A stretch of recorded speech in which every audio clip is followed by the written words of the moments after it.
Hi, my K-2 artist. How are you? I am so happy to be back with you today. I was thinking long and hard about what we wanted to do this week for a project. And I just worked on castles with my third and fourth graders, and it seemed like they had a lot of fun. So, what I decided is it's almost summertime, and I'm thinking I love the beach. So, what I wanted to do is let's make some sand castles together. So, I added a link with our favorite storyteller, Miss Becky, and it's Pete the cat. It's Pete at the beach. So, what I want you to do is, I want you to press pause with me. I want you to listen to the story. And as soon as you're done with that, I want you to come back and see me. I'm going to tell you the materials that you need for today's art lesson. I'll see you in a bit.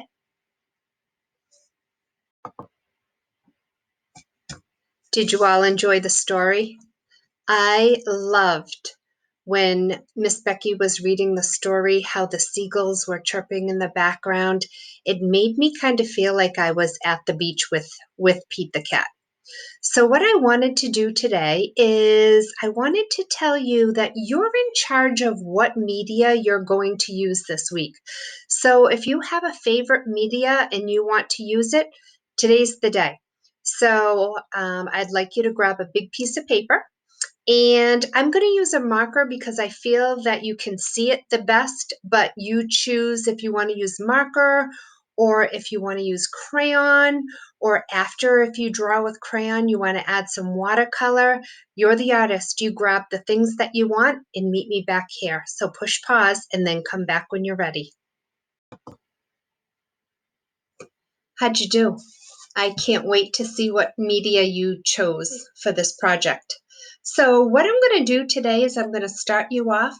You're the artist. I want you to close your eyes right now and imagine that you're at the beach.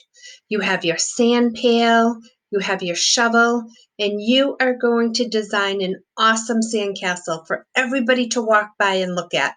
So what I want you to do is we're going to start with our horizon line. And right now, our first horizon line is going to be the sand line.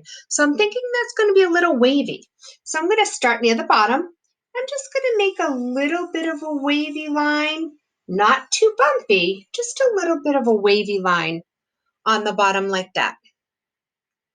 When you're done with that, you're going to start in the middle, and let's make some sort of a horizontal line, not too big. And my sandcastle is going to be a little bit of a diagonal line. It's going to get a little bit bigger on the base here and a little bit bigger on the base there. Now, of course, we're going to have a fancy sandcastle. So let's start with two lines up like this. And you're going to show me how you're going to make the top of your castle. Maybe you have one of those fancy buckets that has those up and down jagged little bumps at the bottom. So there's your first sandcastle. Now, what does your second sandcastle look like? We're going to make this a little bit wider.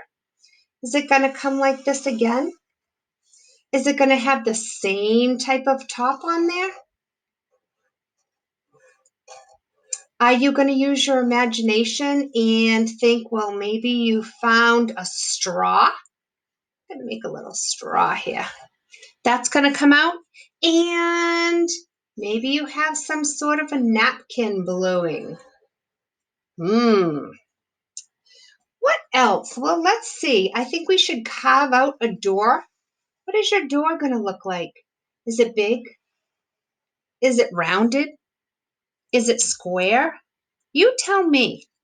And we're going to show that we can see inside the sandcastle a little bit. So I want you to start at the top, and we're going to follow this line in here. Oh, it looks like we have dimension. We look like we have some space inside now that we can go inside our sandcastle. So you decide and show me what your other door. Is there going to be a door on this one? If there is, remember, the same side has to have that same dimension. You're going to have some windows in here carved out. Interesting. Maybe we're going to add a little bit of dimension on that one. Are you going to make this one go out the same on the other side? I don't want to give you too much because I want to see what you're going to come up with. Maybe you're going to add different things that you would take to the beach to add into your sandcastle. Is there going to be something on the bottom? Maybe you have your pail down here. And again, maybe I could see a little bit into my pail. Maybe my handle of my pail is going to be coming down like this. Maybe you have some seashells that you've collected that you want to put in your sand as well. Let's give us one more horizon line here. I'm thinking this is going to be our water behind. So this is going to be another horizon line, and I think this one's going to be a little bit flatter. So when you color, I want you to remember this. We're going to have sand, we're going to have water, and then in the background, we're going to have sky. So what's in your sky? Are you going to have a big sun up here? Are you going to have maybe some clouds over here because there's a little bit of a cloudy day? Is there a seagull flying in the background? Maybe in the water here, there's some people playing. I want you to show me what's going on in your sandcastle, and then I want you to add some color to it. I can't wait to see your pictures. Please make sure you send them to my email, and make sure you've been doing a great job to tell me your name and tell me who your teacher is so that I can mark that you did this. Okay? I hope you have a lot of fun creating your sandcastles, and I can't wait to see them. Have fun, and I'll see you soon. Bye, everybody.